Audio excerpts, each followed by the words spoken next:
Hello, Stein. How you doing, mate? I'm fine, but it's pronounced Stian. Stian. All right, so let Yeah. it be Stian as you wish.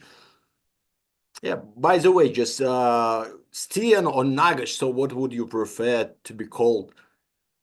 Uh, doesn't really matter. Doesn't really. Nagash is also fine, but Stian is also fine.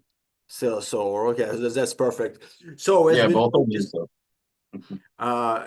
so just you do not give any interviews, right? So the last one I watched on YouTube was like dated back to I even do not remember, like 10 or 15 years ago, something like that, or maybe I wrong. mm, yeah, I done only maybe one interview since then. Really? So yeah, I get tons of interview requests all the time, but I don't know. I never felt such a huge need to to talk to people, I guess. So because there So were no reasons for it, and now just the only yeah, main reason is just Covenant reunion, and just I don't know, just all the just we're gonna talk about your expectations, etc., etc.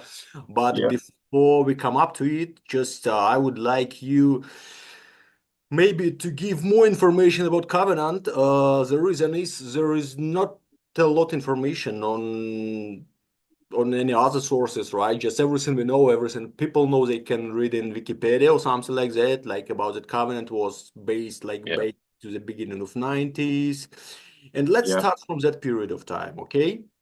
All right. So as far as I know, just Covenant was formed by you, by Yeah. Blackheart, and there were two other members, two or one members, just and never these guys are unknown at all. Just can you give us something, some information from the beginning? Well, when I first started Kovenant, before it was Kovenant, Blackheart wasn't even in there. It was also called Perpetual. It was like a death metal, occult death metal band. Hmm. But when you're like 13 years old and you don't sound like a death metal vocalist, and we didn't know, I didn't know about like tuning down the guitars and stuff like this. So what I intended as the death metal sounded like black metal for some reason. But eventually, Blackheart came along, and we changed the name to Covenant, and we had a couple of more members. They're unknown today. They don't play in any other bands or anything. Last thing I heard is the original drummer. He's now like a video director for movies or something like this. So he's So not that in was the like music in anymore. no, none of them are. Just me and Blackheart. So, but it was what was I gonna say? It was 1991. And I started like proper bands. So I started very young. I was like just starting high school, so I just turned 13 when I started this. Certain, Yeah. like, so just all right. So, uh, you started the band. What was your expectation at that time? So you just was following the trend, and you just was playing that what everybody was playing. All. Well, it wasn't really a trend because black metal wasn't even a thing at that time. It was mostly like Motorhead, Slayer, maybe some early Sepultura, things like this, Morbid Visions, things like this. But I it started very early for me. I got into rock and roll because of my dad. He's also like a rock star in Norway. Your dad? Back in the yeah, back in the 70s and the 80s and stuff. And my stepdad also is like in a power metal band from the 80s. So I got into metal pretty early. And it just progressed because I never felt that it was like extreme enough, I guess. Uh-huh. So it just became more and more heavy, and then I came across like early Motorhead and things like this, and early Black Sabbath, of course, like everybody. And then it just like progressed from there, and it just became more and more extreme. Hmm. But I never intended to play black metal because, as I said, there was no black metal at that time. Other than, for example, like Mayhem and stuff, but I hadn't even heard about Mayhem then. I don't think anybody had heard about it. And then suddenly, like Dark Throne popped up with this Soulside Journey album, and there was this whole Swedish death metal thing that started happening. And I got a little bit into that. That's why Perpetual was created. But as I said, like it's very hard to sound like a brutal Cannibal Corpse type death metal guy when you're like 13. Because So you cannot play I guess properly. in essence, it's what? Because you cannot play properly.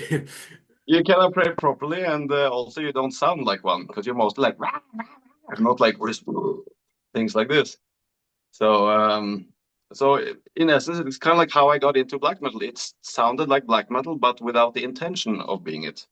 And then, like a year or two later, suddenly, like all these bands started popping up here and there, like this early bands. Suddenly, you heard about like Bursum, and then Immortal showed up. I heard like some demo tapes from Emperor, things like this, and it's like, oh my God, we're basically doing the same thing. And it's kind of like um, it's almost like a organic, spontaneous thing that happened. As far as I see it, it wasn't like a coordinated effort or anything like this. But it was a very interesting time to be playing for sure. So, in other words, absence of skills gave a birth to black metal. Yeah, kind of. Yeah, Yeah, and you synchronized some way. You just you found each other. You say Immortal and other bands, and it's really interesting because you were like the beginners of this style, and Norway is still well known in musical sphere as the mother of black metal, right? And yeah. I guess, but so, people usually call it like the second wave of black metal, but I call it more like the true black metal. Because before then, it was kind of like a mix between this like death metal, trashy kind of thing, like early Mayhem, Venom. Even though they have something called black metal, to me, it's more like heavy metal, extreme metal kind of thing. But this whole Norwegian style type of black metal didn't show up until a few years later after I'd started. Yeah, just you say that Blackheart came along and just you were just two piece, right? You were doing guitars and drums and synthesizers, so just all together, you and Blackheart. yeah. He actually did guitar and bass, and I did the drums, keyboards, and vocals. All right. So, and just when did you start to play instrument? As you just said, so just you, your family, your father and Yeah, stepfather, they're well-known people, and they yeah. just I don't know, just maybe you was watching your dad playing guitar or so, and then they just you said, "Oh, I just want to play guitar." Was it just how do you come to music? Well, ever since I was a little baby, they used to drag me along on all these like festivals and things like this. So I was like in a baby carriage with the headphones on, so I couldn't hear anything. I think first time I was on stage, I was like maybe 4 or 5 years old, and I played keyboards with my dad. So I've always been involved in music, but I didn't start playing an instrument like a guitar uh, until I was like maybe in the sixth grade, I guess. I was like maybe 11 or 12 years old. And So, but I'm self-taught, so I never went to any music teachers or anything like this. it means you had no choice. You was involved in music, and no one Yeah, even asked you because if you say no, so they do not feed you till the rest of the day. Yeah. yeah, kind of. So it basically is in my blood to be like a artist or a musician. Yeah. Yeah, what is the name of your dad if it's not a secret? If it's already a famous person in Norway, so just maybe some people just would like to know, just who knows? Oh, my dad's band was called Unit 5. Uh-huh. They were like huge in the 70s and 80s. They're from the north of Norway. They had lots of hits and things like this. So, but they're more like a rock and roll type of band. All right. It's not, at And least it's my not second ABBA. no, no, not that bad. It was rock and roll, of course. And then my stepdad is in a band called Return, which is like this 80s hair metal type of music, like TNT, Europe, things All like right. this. I So I understand. Yeah. yes, I was always like dragged on along to all these like shows, concerts and stuff. So I've always been involved in the, you can say, music scene my entire life. And when I was very little, since my dad was famous, there was always this like famous actors and musicians like hanging around our house and like watching me and stuff. So they've always been very close to it. That's kind of why I'm not taking it as seriously as maybe many other people do when they kind of like get a little bit fame or become like a part of the scene, if you wish. So it never meant that much to me. So to me, it was more like a natural part of living, I guess. All right. And so Covenant, right? And the next step was Dimmu Borgir, right? So just Uh, yeah, but Troll and Covenant started at the same time, basically. yeah, but how did you know each other? Did you go to the same school or I don't know, Yeah, just yeah. Went to the same school. We all met each other in the seventh grade in high school. Suddenly there was like I showed up in school with all black clothes, and there was like, oh my God, look, there's another guy in black clothes. Let's talk to him. And it turned out it was Blackheart. that's And I how was you like, oh identify yourself, yeah? You yeah, identify that's each how other you with black identify. clothes. Yeah, black clothes. Yep. Yeah, very interesting. And then, as far as I understand, Shagrat or Selena's, I don't know who these guys just offered you to join Dumo. Yeah, that's also very. It's not an interesting story, I guess, but it's like when we had Covenant, we did lots of demo tapes and things like this. Typical things.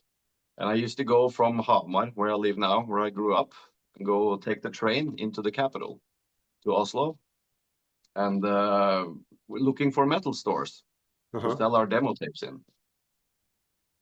And ended up in Elm Street, the famous rock metal bar that was there. And everybody said like, "Oh, you need to go to Hot Records."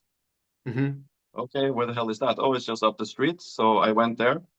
It was like this very tiny, very small, kind of like a miniature helvete, like a hell store from Euronymous. Went in there, and there was Shagrat behind the desk, working in the record store. And I had the Covenant demo tapes, and I asked him if can we sell it here, and he's like, yeah, sure. And then he put it on the stereo, and he's like, oh my God, this is actually very cool. And we got to talking a little bit, and then he showed me. I think they just recorded Stormblast at that period, so it wasn't released yet. And he showed me 14 some maybe. demo, yeah, and he showed me some demo tapes from it. And I was like, oh, this is pretty cool.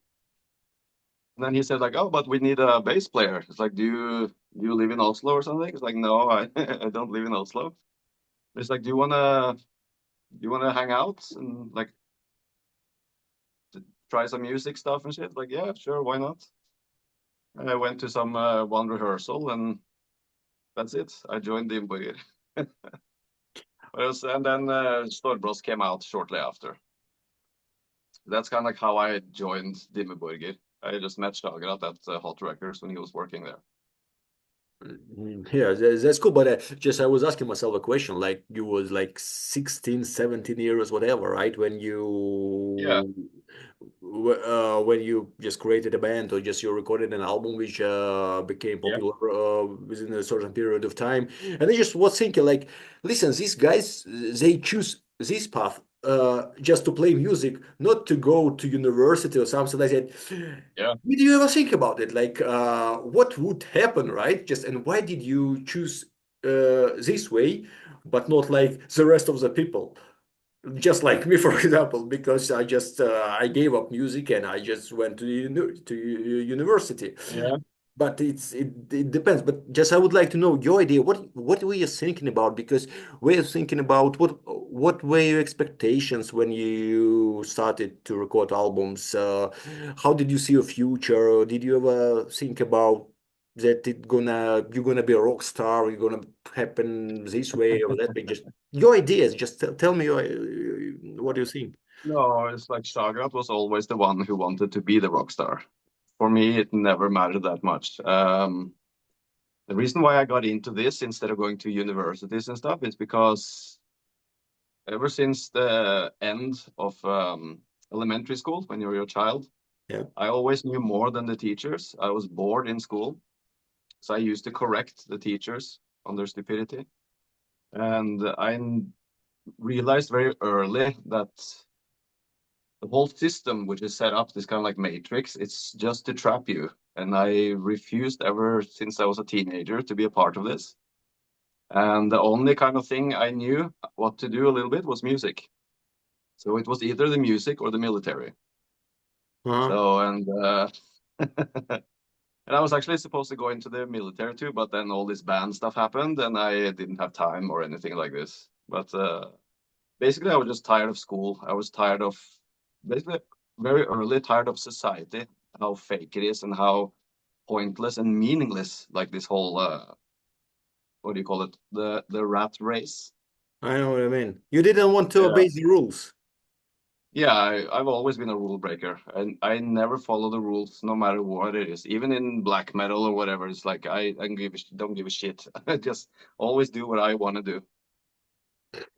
I know what you mean. It's the same story when I was fired from a big company, and the reason was you out of control. I said, yes, I am out. Good, good. It's Yeah, a good because compliment. yeah, it was a real compliment, and I think I'm really grateful to these guys because now I am on my own for the last 10 years. I do whatever I do and whatever, and I'm happy with it. And I'm more than sure you're happy with what you choose many 20 years ago or 25 years ago, whatever. Yeah, but it's kind of like when I became a bit older, I was in my mid 30s, I decided that there was something missing in my life, kind of. So it's around the same time I got married and things like this. I also needed to have like a job. And I didn't want to work in the music industry because it would also mean that I would be gone a lot and shit. I'm more like a home person. I like my privacy and things like this. So I became a chef.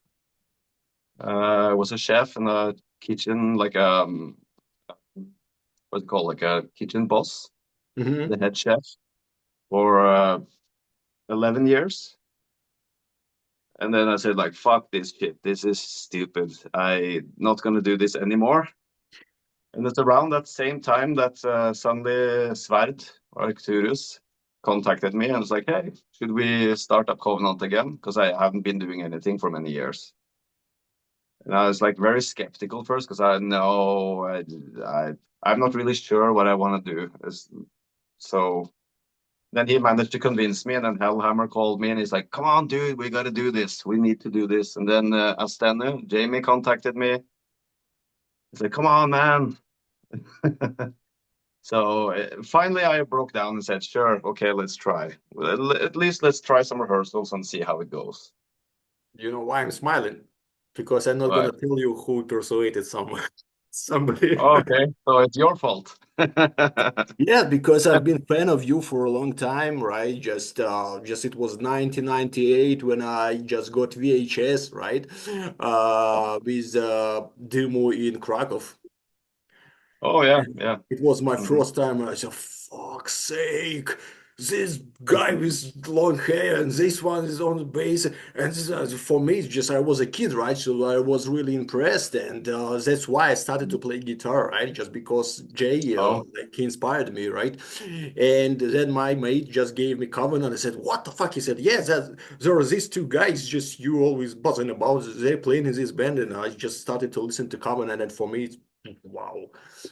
oh. And Cool. just what was the reason for it? Because I've been watching and searching for many information about Covenant, right? Like a big fan. Mhm. I was trying to find any videos, and I just was reading comments all the time. All the time, Mhm. I'm reading comments, and I see that people are really interested in that. Nexus Polaris is really high-rated album, right? Especially for Mhm. those. Even now, music-wise, it's my point of view. Nexus Polaris is good nowadays. it's not like you made a reunion because like it's a legend now already. Yeah, just but No, no, no.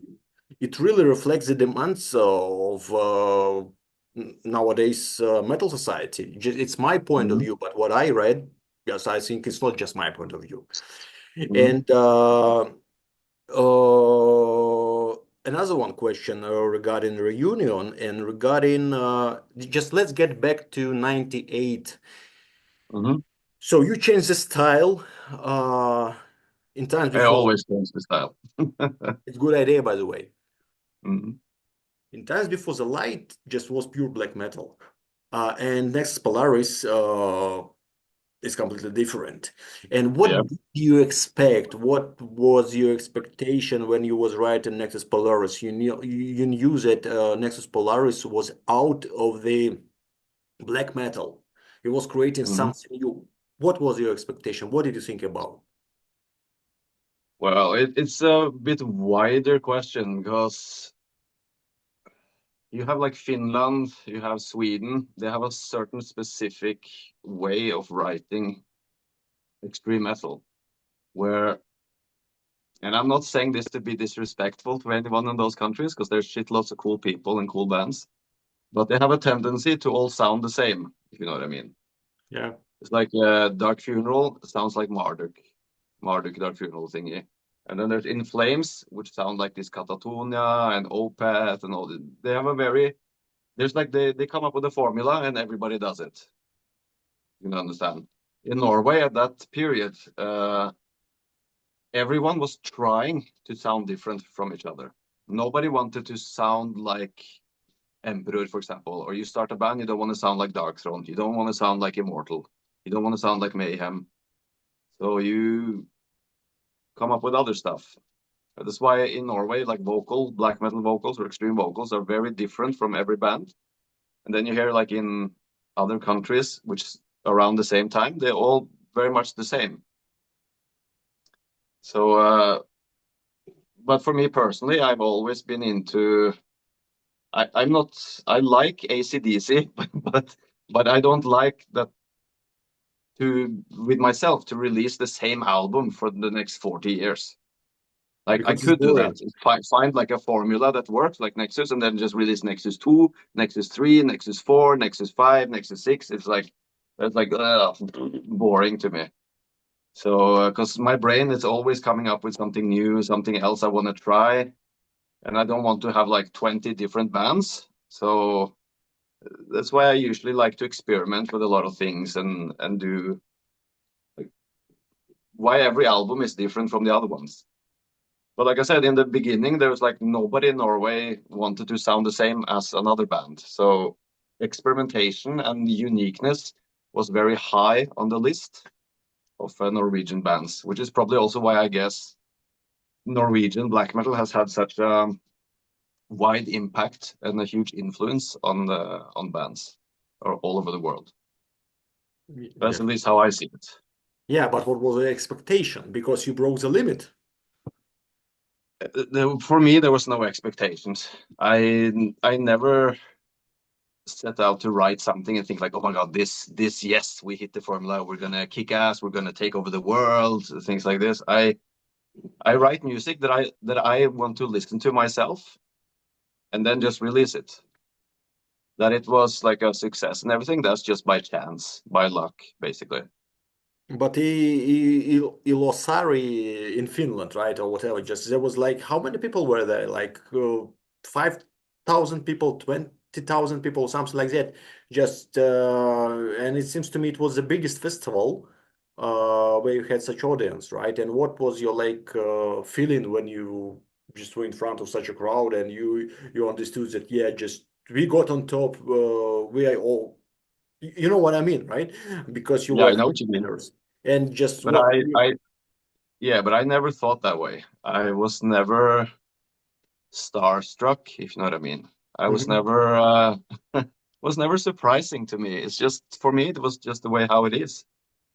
Uh, like my dad did it, my the rest of my family did it. So for me, it just became natural. Of course, it was going to happen. Yeah, I understand what you mean. And My destiny was never to remain in like a basement and release like CDs recorded on a potato and sell 500 copies. It's like that's never been my destiny. So I guess when you have that mindset, it comes easier to you as well. nah, I see where you're coming from. Yeah, it's reasonable. And so just Nexus Polaris and Animatronic, right? So just Mhm. the third album is completely different, and actually this album is unique as well. From my Yeah, we point of won a view, Grammy Award for that one too. what do you say? We won a Grammy Award for that one too. Yeah, yeah, I know it, and so really, the album is great. Yeah, just a question. Your outfit, right? How did you Mhm. come to it? Were you sober when you? No, no fucking way. No way. So you can start from the start. Like in Times for the Light, you're too young to drink. You're not doing anything. So that's why it sounded like it did. And then Nexus Polaris comes along, and that's basically just alcohol. And then you discover drugs, things like this, and then suddenly Animatronic pops up. All right. So just if you were sober, you would never come up to it. Yeah, it would probably be something completely different. Yeah, I can remember I was writing what song was it? Mirror's Paradise, the opening Uh-huh. track. I wrote that song while I was naked in my apartment. I closed all the windows, closed the curtains, locked the door, turned off my cell phone, and I was sitting naked with a keyboard in front of me in a circle of candles. And I had been awake for like, I don't know, 3, 4 days, just doing drugs by myself. And I came up with several songs on that album, yeah. Even the lyrics, that's why it's like strange things move in the corner of my eyes and things like this. Ah, I see. So just everything you saw in your Yeah. head, you just put in the lyrics. Yeah, but And always been also like a truth seeker. So many people have told me this in later times that a lot of the lyrics and stuff that we write about back then is coming true now. It's more like jihad, for example. It's one of the first, I guess you can say, Islam critical type of songs, which was already back in 99 when I wrote that song. Or was it? No, it was earlier. I wrote jihad while in the studio with Borgir. We were recording Spiritual Black Dimensions. And I was bored because I was waiting for my turn to do my bass lines and stuff. And I was just like playing around with Peter Tekren's keyboards. And I just wrote jihad there. But the lyrics came to me while I was like, yeah, tripping and shit like this. So yeah, I guess jihad when you is. do that, it opens your mind in different ways, and you can see, you can't not really see the future, but you can easier see where the course of humanity is going, in what direction everything is going to go. All right, so there is where all your lyrics come from, right? Because just Yes. how to say it properly. Uh, yeah. So just what pushed you to the lyric writing? Just now it's clear Hmm. because some people wonder as well. Just why you write this Hmm. song? Why you writing about this Hmm. song? For that, just Hmm. now it's totally clear.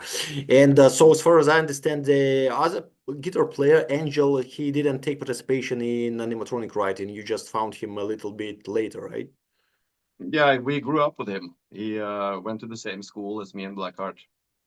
He always a good guitarist, but we never kind of considered um, considered him actually until we kind of like we needed somebody, and then we just asked him, and he was there. He later joined Apoptygma Berserk. It's like a Norwegian electronic rock metal type of band. Uh, so he's doing stuff still, but he's not in Covenant anymore. But like I said, he was like a childhood friend.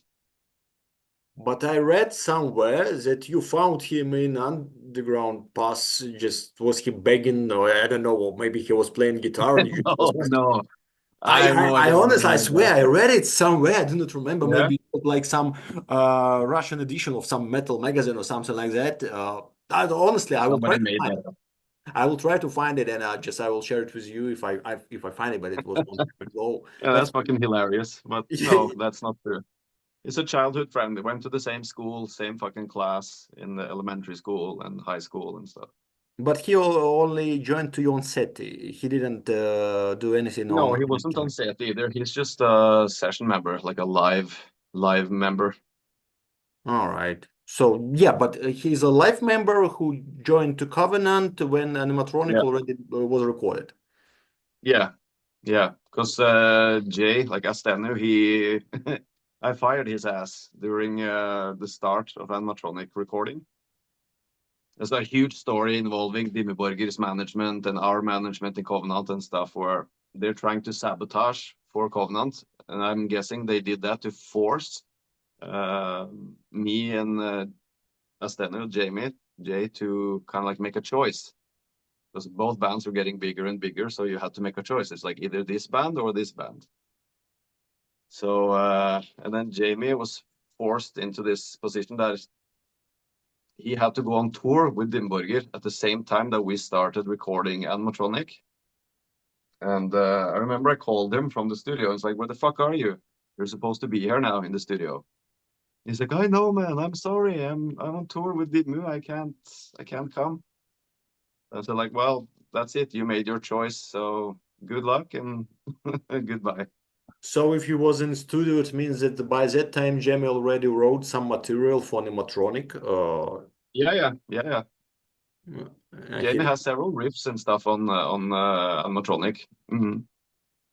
cool. And just by the way, as for Dimmu Borgir, so just that was the reason why you left Dimmu, right? Because you choose a Covenant because you could do whatever you wanted to do and go the way you wanted to go. Nah, not really. Yeah, I just give us the story. Well, there's a whole background to it as well. I left Dimborgir while we're in the studio recording Spiritual Black Dimensions. Uh, I don't know. I've never told anyone this before, but it's like because Vortex came in to do guest vocals on a couple of tracks, Uh-huh. and I felt kind of like this weird atmosphere at that time, and I guess I felt kind of pushed out of Dimborgir because the Simon Vortex he did so much. He was just supposed to do like a little bit backing vocals, and after he did that, of course he also has his other band Lamented Souls, where he plays I don't know guitar or bass or whatever. And I had this feeling that they're either gonna fire me or whatever. So I decided to just leave. So I Hmm. left after I recorded my bass lines. I said like, guys, sorry, I don't feel this. I'm gonna go and do other shit. But I So can also see kind of where Dimmu Borgir was going in certain ways, and I also didn't want to be a part of the whole. Like I said, it's nothing bad about Dimborgir because they're like great guys and shit. It's just like the whole stuff happening around Dimborgir. I just really didn't want to be a part of what was going on. So it was like a little bit mixture between that and the fact that Vortex did his guest vocals. so you do not regret. Mm, 2 out of 10 in regret. Yeah, That's because basically just because we had like in my opinion, the best lineup for Dimborgir was Spiritual Black Dimensions lineup. sure. Just with everybody in the band at that moment. So that's kind of like the only thing I was missing was actually playing together with the guys again. But other than that, no. Yeah, because Spiritual Black Dimensions is the best album ever. I Like, wrote a lot of that album. yeah, I know it. Uh, Jay told me that because mhm. you're a talented person. Listen, so you wrote so many. songs.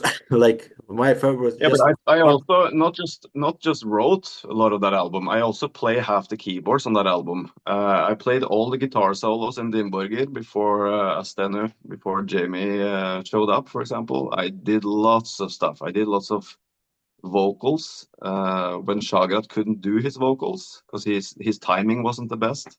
So Mhm. I did some vocal lines where you it's actually just me singing. It's not Shagrat. No, No. but I never got any credit for it, but I never cared either. So you just was doing what you was doing. That's it. Yeah, I've Yes, always done this. that is good. And just tell me, how did it happen that you finished with Covenant many years ago? Just so just where you sit in the kitchen smoking, say, ah, okay, I'm not gonna play anymore in Covenant, so just I'm gonna find any job. Or just how did it happen? What forced you? What pushed you? Just pick the word. That's I think there's a lot going on in the world that normal people are not aware of.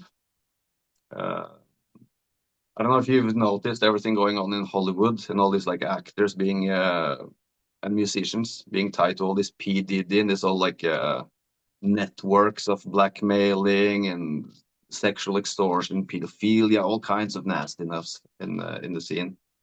Me and Hellhammer had some experiences in Hollywood, which I'm not going to talk about, which keyed me into these things. And I think there were forces pushing us to make sure that we wouldn't do anything else, wouldn't release any more albums, because I've always been questioning things. I consider myself a truth seeker. I guess other people would call it a conspiracy theorist. But to me, it was not a conscious decision to stop playing. It's almost like there was something bigger working at, what can I say, forcing us or nudging us in the direction of not doing anything anymore. But also this several experiences I had, especially the one in Hollywood with me and Hellhammer, which makes me think that somebody tried to get us into the VIP club, but we declined. And ever since then, things kind of went a little bit downhill in the business side. And I think that was done on purpose. Hmm. And then what did you do for life? Ah, For several years, you started cooking, chef. Yeah, right. yeah, for some years, I actually didn't do anything. I was just basically unemployed and did not do anything. Feel, I didn't feel passion for anything, basically. So I ended up in kind of like a small depression, you can call it that. And I kind of didn't come back from it until I met my current wife and got married and stuff. And then I got back into it and like, fuck, I need to get a job. I need some income to make this work and things like this.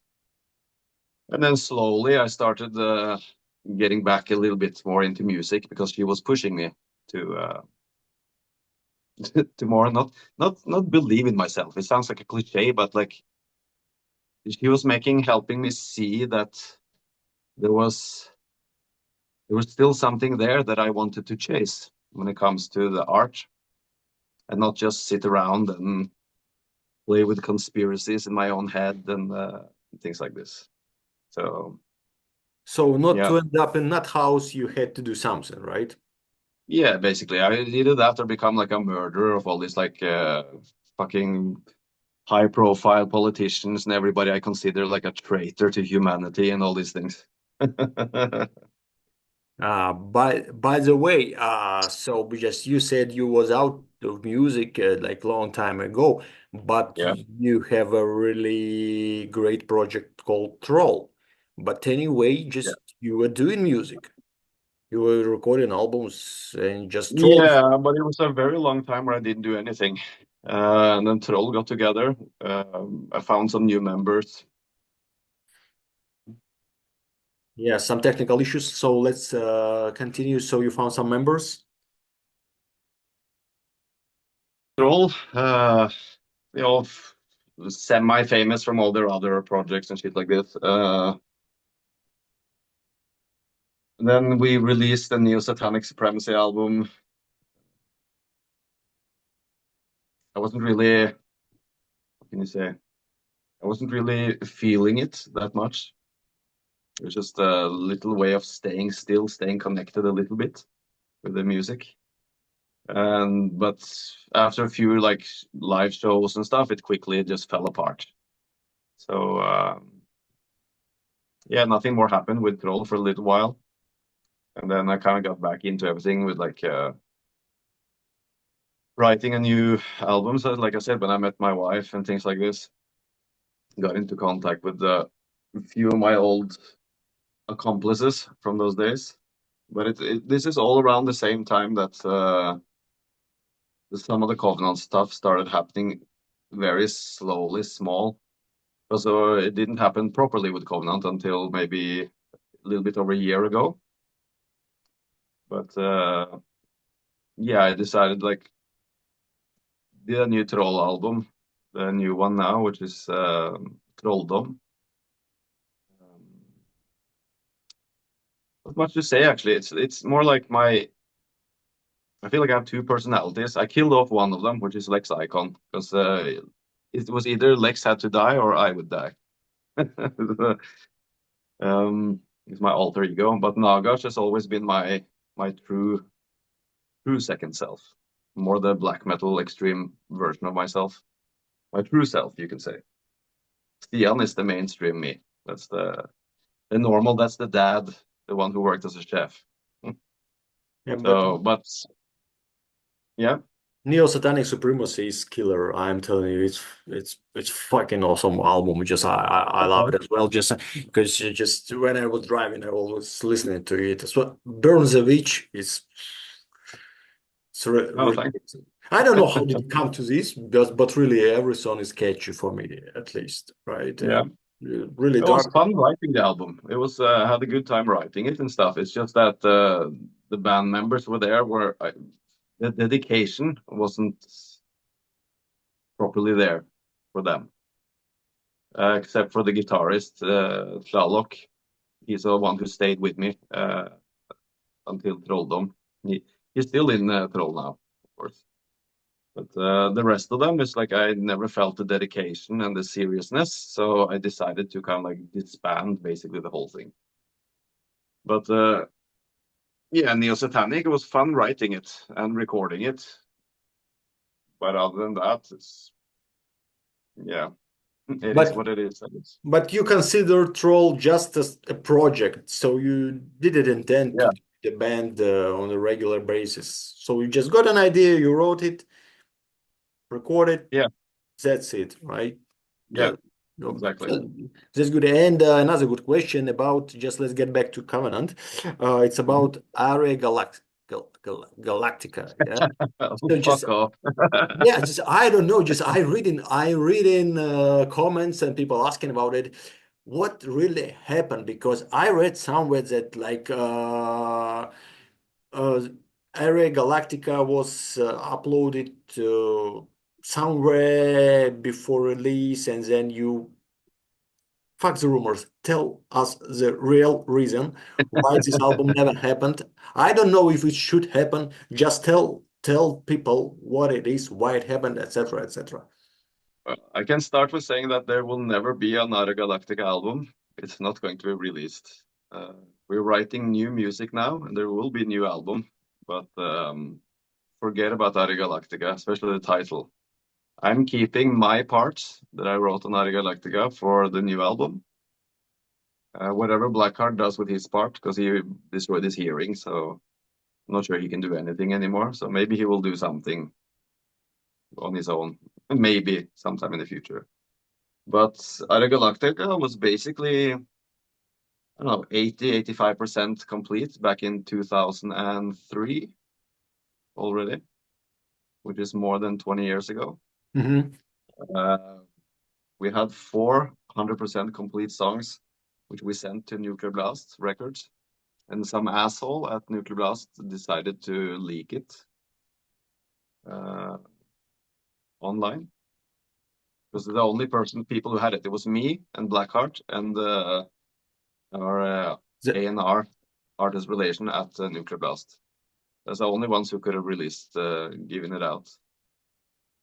And that ended up on YouTube, and we got it taken down a couple of times because that's not cool. I we I there's like a little medley where there's like a little bit of some of the songs, like some riffs here and there. Teaser thing which we made for the record company, which we still allow just to be online. Uh-huh. But yeah, like I said, it was basically written complete. But it's what I said. It's like something happened where Nuclear Blast used to have this old Nuclear Blast magazine, and when Covenant won the first Grammy Award, we were nominated together with Dim Borgir. Dim Borgir lost, but Nuclear Blast chose to have 4 pages in their magazine that Dim Borgir was nominated. And on the last page in the corner, there was a tiny little notice that said like, "Oh, Dim Borgir was nominated, but Covenant won." It's kind of like this whole thing I told you about, like this conspiracy thing. I think that people were trying to shut us down, and it kind of like killed the motivation a little bit, and also made me feel that I don't want to be a part of this fucking shit anymore. So I was like, "Fuck this shit! I'm gonna just write music for myself and not let anybody else listen to it." But yeah, I keep getting questions about Ara Galactica for the last like 20 years, all the time, comments here and there. So, but I'm officially saying that it will never happen. There will be a new album, but forget about Ara Galactica. Cool. So you mean that now you're gonna have some ideas from Ara Galactica in a new album, Yeah, right? So yeah. some So riffs. new album will be a mix of all the albums combined, plus new stuff. Hmm. Really interesting, really interesting. And okay, so reunion. Now just we came up to reunion to talk about it. Your expectations. The first question is your expectation. Now we know that you was skeptic about it. Then you realize that yeah, it's a good Hmm. idea. Just you are getting back on track. I hope your wife support you as well, just so you Yeah. can get out from the house so she can clean it up. Or just I don't know. Just Oh, yeah. she's the one pushing me. She's the one pushing me and got me to say yes in the end. Yeah. So she said yes in the end. So maybe she said yes in the beginning, and then you said yes in the end. She made me say yes in the end. All right, so uh, just just like uh, who is the boss in the house, father, and who is the boss of the father, mother? Yeah, Yeah, so exactly. Exactly. Yep. Hmm. and now you're just as far as I know, just you're rehearsing every weekend or whatever. Yeah. So you had good rehearsal like in August when Jay came over, Yeah. and so your management is keep booking festivals, so you didn't know yet just what festival is gonna be until they announce it, right? Or maybe there was Yeah, I something don't else. know. I know he kind of like management has said certain areas that they're working on, but we don't know for sure if it's happening until like he posts it on sends us a message. It's like, hey, got another festival for you. Are you available on this and this date? And then we're like, yeah, of course, yeah, we can play then. And he's like, okay, so you're gonna play at Brutal Assault, or you're gonna play at like Mystic Festival, or like you're going on a boat cruise with this 70,000 tons of steel. And we're like, yeah, fine, whatever. So actually, he just asking you if you're available or not. Just like I'll ask you, but I know that you're available. Yeah, so you go and play. Yeah, yeah, basically, yeah, totally. Yeah, but But it's I know, but we're working on everything like Asia, South America, North America, all of Europe, like the, places like this.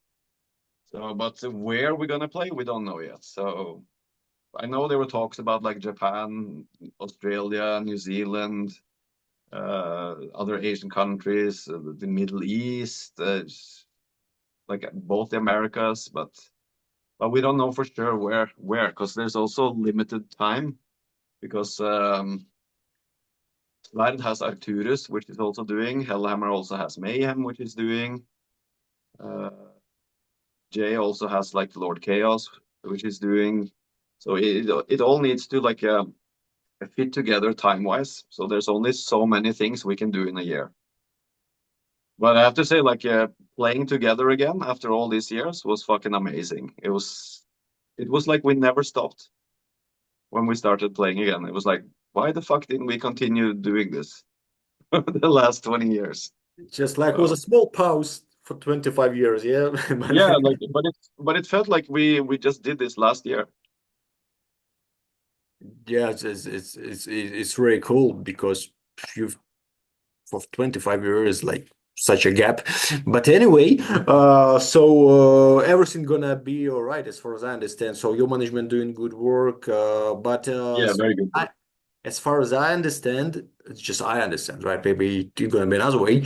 Uh, Big festivals are big festivals, but you gonna do like club tour as well or something like We're that. doing, I know for sure we're doing a couple already. We're doing a show in Istanbul in Turkey. That's not a festival. We're doing something in Athens in Greece. That's also not a festival. So, but like I said, we don't know what's gonna pop up. So, But but Istanbul, once we done, it's the yeah, same but day. once we do a new album, it's gonna be like proper, like not festivals. Of course, festivals too, but like a proper tour. Yeah, but I'm in proper tour for Nexus Polaris as well. Yeah, but this is the last time anybody ever gonna hear Nexus Polaris like 100% of the album. After we've done like this shows we're doing now, we're never playing the whole album again. Yeah, I just count how many times I'll see it. As I wrote So, in my comment. yeah, but if people want to see it, like the whole album, they better fucking show up at the shows this time. Yeah, but as I wrote in my comment, I'm gonna spend fortune next year because I have to just go all over the Europe just with you guys. And I don't know, I'll try to do my best. And as for Istanbul, Turkey, so I know that the same day Susperia. So let's Yeah, yeah, you know what I mean, Theodore band. Suspiria. Yeah, Yeah. I think they're doing it. It's called Bosphorus Well, Festival or something. so it's not the Yeah, same way you do. no, not the same thing. Oh, I thought they just gonna work you up or something like that. But it's fine. It's fine. I have no And idea. you have no. I just say yes to wherever we're gonna play. Yeah, why not? Why not? And so actually everything is clear, pretty much clear. So just I want to know what else to ask you because so you gave us some information or interesting back from the past. So your expectations, what are your expectations? You just gonna do what you're gonna do. You get back on stage. It's Yeah, I love playing live, always have. So really looking forward to playing live again, writing new music with the awesome guys. It was great, like connecting with like Jay again, uh, all the other guys in the band, even Sarah. She hasn't been doing anything for a long time either. I think she's just been recording some female vocals for some random bands here and there. But we're all very like excited to be doing like a new album and just see where it goes from there. Maybe we're gonna do another one after that, and then another one and another one until we die, or we'll see. by the way, as for Sarah, just the question I'm gonna ask you, it's not just to catch you, right? It's just a history. When I Okay. watched your interview back to, I don't know, just an old interview and said, so you're not gonna work with Sarah again. We do understand that it was like 20, 25 years ago, something Yeah. happened, right? Now we just we're not kids anymore, right? You Hmm. looking at some things and you say, oh, what the hell? Just what happened 25 years ago was stupid, right? Now everything is going well, you're getting along, it's nice, right? So, but why Yeah. didn't you want to work with your 25 years ago? If you don't want to answer this question, no. Why asking it? Because Sarah she's open-hearted person, right? Uh, Yeah. and I used to be in touch with Sarah like 3 or 4 years ago when I was trying to find ASTENNU, and Mhm. she was telling me some interesting stories.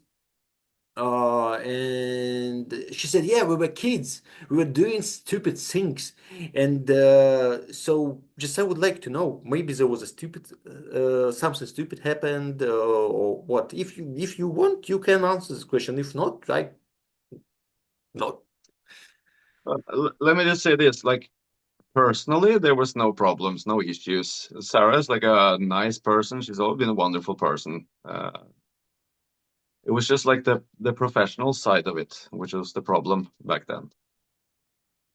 Okay. But that problem isn't there anymore. So Yeah, that's good. That's why you're together. So if there is yeah. no blood, shows everything going well.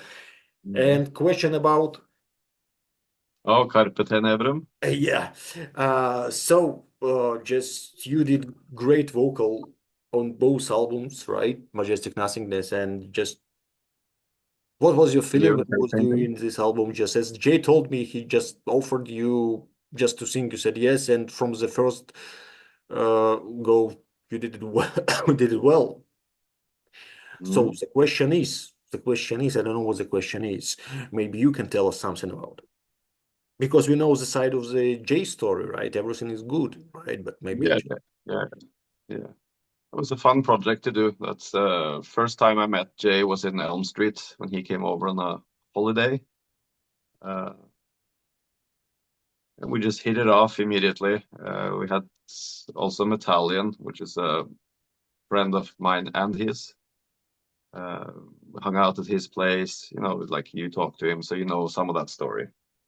Um, yeah, he basically just asked me if I want to do some vocals on his project, and he played it for me, and I said, "Yeah, this sounds cool. Let's do it." And it was that simple. But I think we should do a new album. I know. Jamie, like many years ago, he sent me some files with music and said, like, dude, just do whatever you want with them. Basically, he meant like put vocals on them.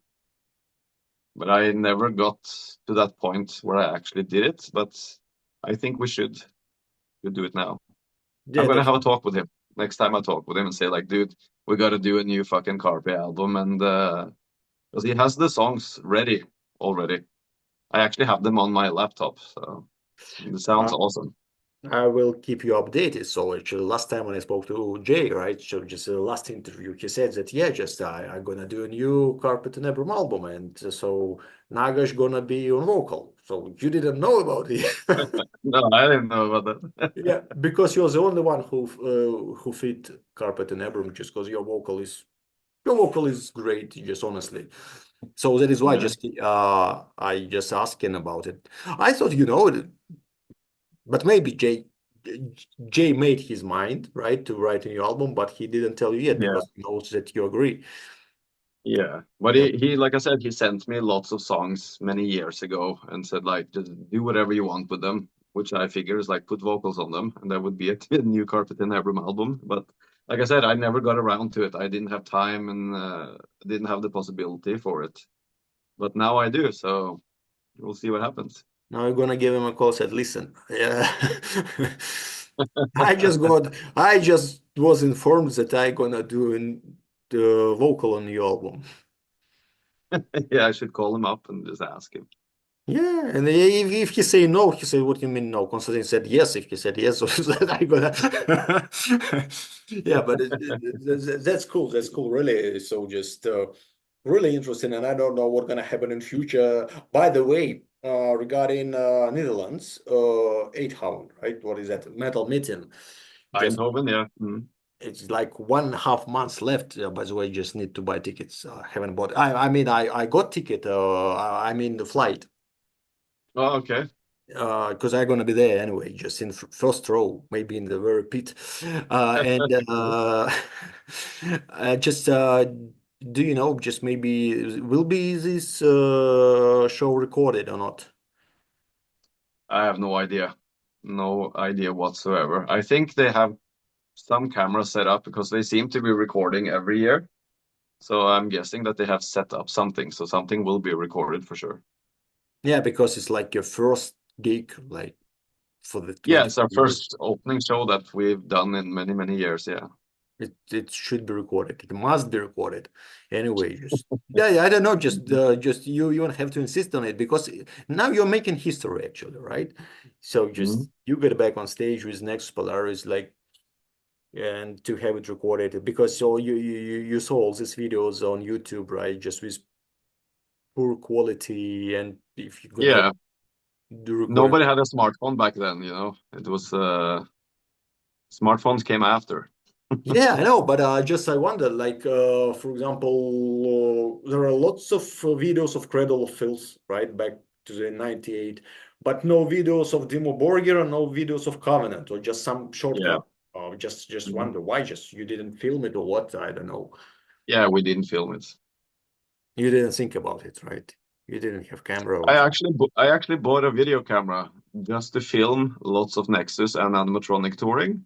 I had lots of videotapes of it, lots of shows, several hundreds of shows, and it got stolen in Canada from our tour bus with a whole library of all the videos.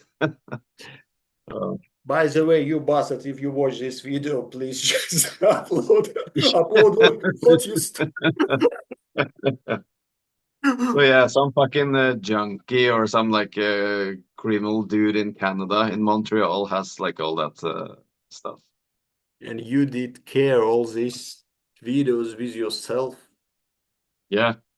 You didn't leave it at home, No, I had everything in a bag, and I just kept filling it up and filling it up. and you fucking lost it. Oh, fuck's sake. You Yeah, just killed me actually. Really, just you had lots of material and it was stolen. yeah, yeah. But Because it, but we had plans to release a Covenant, kind of like a mockumentary, like a documentary. We just never got around to it. And then of course the material was stolen, so then the plans fell apart. yeah, documentaries, there is one uploaded on NRK, but it's like Yeah, so that's the national TV channel who did like a short documentary about me, basically. yeah, but about you, but not about the whole band. Yeah, and the information given in that video just it's like not Yeah, a it's made for like a young adult, basically. It's like a yeah, like national TV, how they do shit. Oh, we should have like a cultural program on TV. Let's get some metal musicians in there. That's so so they pick you randomly, yeah.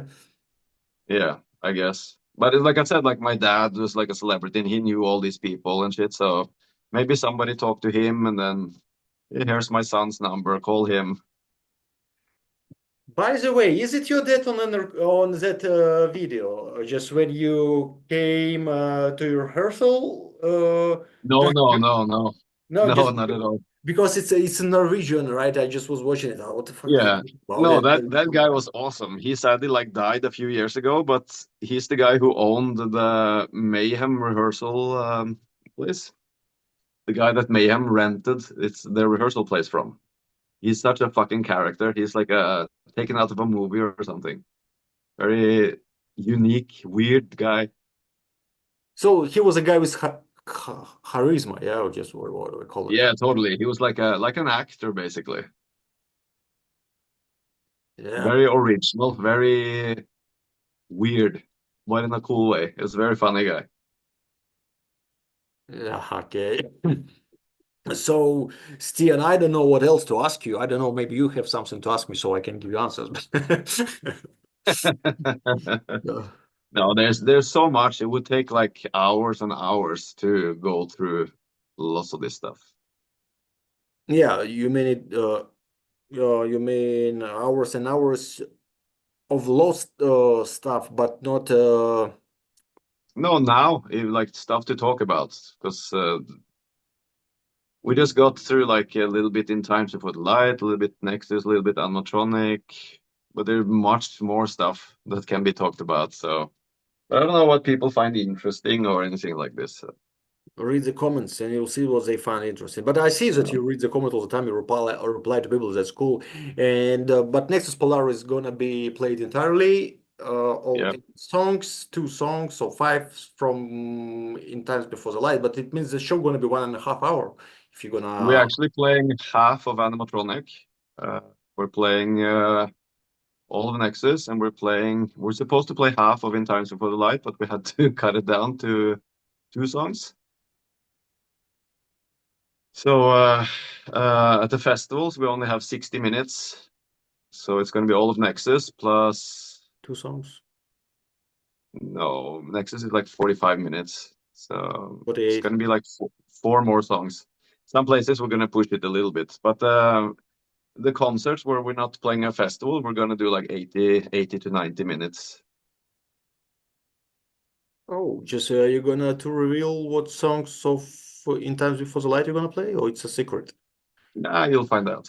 Yeah, I'll find out. Okay, just and half of animatronic is actually cool because lots of people asking for animatronic as well. Ah, by Yeah. the way, just okay, just Nexus Polaris tour is cool, but you're not gonna do any animatronic tour. No, no, I don't think so. The reason why we're playing half of it is because I still have half of the what do you say, like the programmed keyboard stuff and all these samples and the things that we used, and they're all missing for the rest of the album. So otherwise, we would do more songs. All right. So So we chose four songs that I still had the original keyboard sounds and the effects and like the backing vocals and everything that's on laptops, so that it sounds the same as it does on album, which is always very important for me. yeah, you can rehearse at home. Yeah, but we have to find the right keyboard sounds, the right samples, and I don't have that stuff anymore. Yeah, but I think that Sword will sort it out, so he will work Yeah, it. he did really good work on In Times for the Light songs, and he also did good work with the animatronic stuff that he had to fill in here and there. Wow, by the So way, why did Sword left Covenant in 98? Because I see there is a girl. You wrote to me what was her name from Gehenna, keyboard player. yeah, she's now married to the vocalist in Gehenna, I think. Yeah, but why did Steiner left? Actually, why he left, it was I think he basically left all music. There were many years he didn't play at all. Really? Yeah. So he His just said, profession is he's actually airplane mechanic. I know. So, but he many years he didn't do anything. And then after we did the reunion show in, was it 2009? 10. Was it 2010? Yeah. Then he told me when we were driving, just me and him, and he was like, "Fuck man, I missed this. I'm gonna start playing music again." And then he restarted the Arcturus, and then he was back into it. But for many years he did not do anything.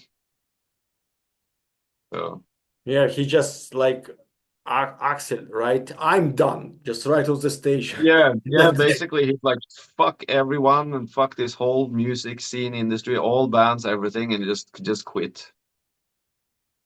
Yeah, but just then why did you? Because when I was watching like gigs where she was playing keyboards, she's far away from Steiner, really. Yeah, yeah. Because you had no choice. Yeah, had no choice. There was nobody else available. And it's not like she's a horrible keyboard player, but it's like with when it comes to some of the songs, there's like, and we didn't play by click track like in air. We didn't have all these like laptops and stuff, so you had to play it by hand.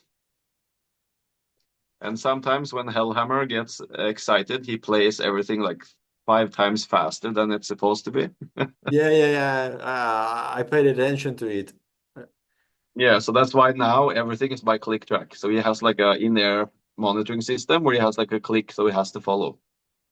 Yeah, but tempo for Chariots of Thunder, when you played it, Woken, it seems to me, right? You know Yeah, this. back in and The only yeah, proper yeah, way.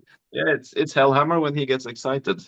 Yeah, the tempo is great. Just the song sounds more groovy and more aggressive. Mm. If you play the same tempo like on the album, cool. But if you do it faster, but it's up to you. Just you do whatever you want. Just like giving you feedback. When we're doing it, No one but asked me for my opinion. But anyway, yeah, but when we're doing the songs now, the tempo is different than it is on the album. hmm. It's whatever we feel like. That's like, oh, this needs to go faster. No, this needs to go slower. So, But but some you're gonna people, find out. But it sounds much better. really wonder. Unfortunately, I didn't have opportunity to see your rehearsing. But anyway, just I Yeah. hope I will see sound check or whatever. Just I don't know. Just I'm still waiting for that bloody day. Just when I come over, just to see you on stage. Like it's just my dream for 25 years. Listen, just, Oh, yeah, yeah, you get your wish now. yes. I don't know if Jay told you about another guy. Just a big fan of you, just Mark Janowski, right? He has Covenant on his back, Nexus Polaris tattoo. Oh, wow. Did Jay tell you about him? No, No, no. it's a friend of mine. Yeah, just he's fan number one. Just Oh, I told him no, number one me, and you just maybe behind, but he's crazy. As his yeah, boys was you just dreaming about it to see you live.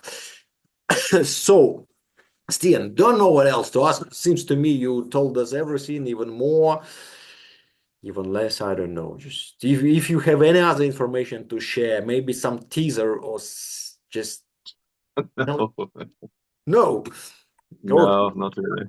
So if not, so it seems to me we have to finish. And just it was nice to talk to you. Thanks a lot for giving me a call, replying to my call. I mean, Yeah, no problem. and hope just I don't know whatever comes, any information, just we will keep in touch. Hope to see you in a Yeah, month. And oh, so for sure, we will. yeah, Unless the plane crashes, we'll be fine. yeah, yeah. It says everything gonna be fine. No Yeah, worries. All right, mate. So see you then. All right. yeah, see you. Okay. Bye. Bye.